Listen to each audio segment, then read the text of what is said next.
The SNP are very good at blaming everybody else for powers that don't belong to them, but actually what they should be doing is getting a mirror. And the only thing they have increased in the last 7 days in terms of using the budget that was given to them is £20,000 increases in the salaries for Scottish Government ministers who've all singularly failed.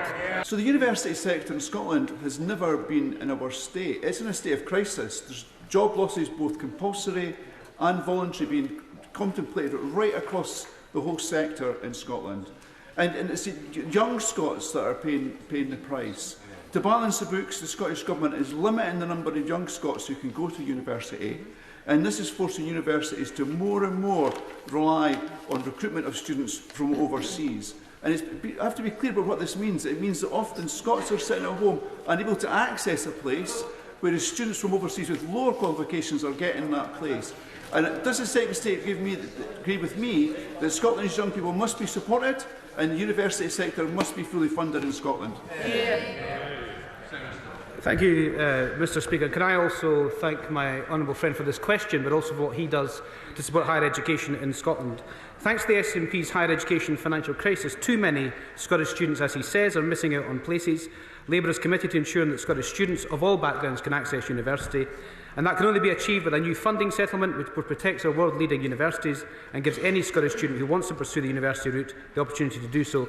I am proud to have made it from Western Hills Education Centre in the Western Hills scheme to Edinburgh University, but that story is becoming all too rare under this SNP government. It's time for a new direction for Scottish universities. Secretary of State Andrew.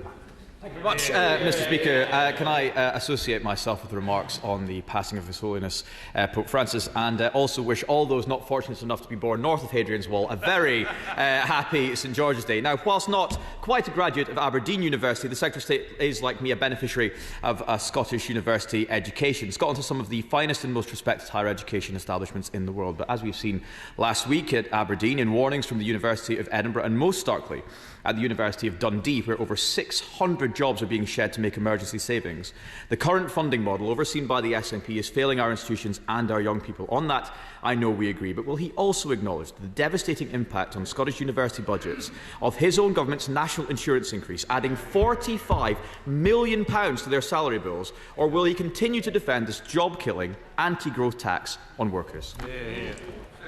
Well, Mr Speaker, the Shadow Secretary of State is defending the SNP's dreadful record with higher education in Scotland. It's quite clear from the University of Edinburgh, in terms of their principal, Peter Matheson, that the problems at University of Edinburgh that they're having to deal with is a cause of underfunding of students from Scotland, and they've had to balance the books by an ever-increasing number of international students.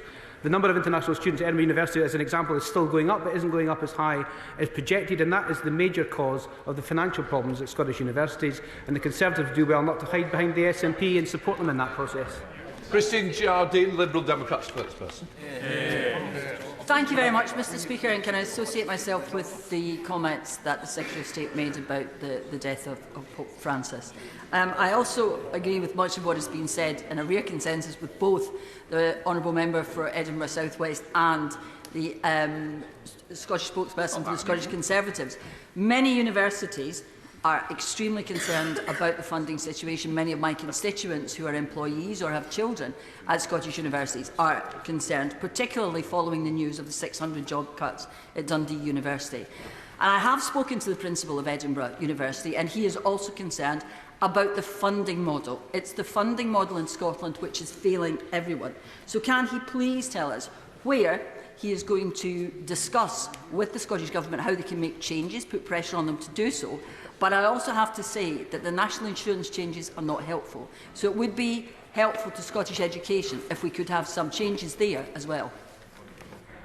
Well, Mr Speaker, the key thing here, and I think the Honourable Lady is slightly contradictory in her question, because on the one hand, she doesn't like the national insurance contribution increases, which has given the Scottish Government a £4.9 billion boost, the highest settlement in the history of devolution. That money should be going to the front line in terms of higher education, and it's not. But on the other hand, she talks about a more generous funding settlement for our universities. She can't have it both ways. So the funding model does have to change, and this Scotland office are in touch with all our principals at the university to see how we can work through this. But this is a problem with funding of higher education as a result of SNP policies in the Scottish Government. Stephen Gaffney. Speaker, can I associate myself with comments on the devastating loss of Pope Francis, and in particular the compassion that he showed to the most vulnerable in our society, and on a happier note to wish all friends and family a very happy St George's Day. I'll note my register of interest as well, Mr Speaker, in terms of higher education.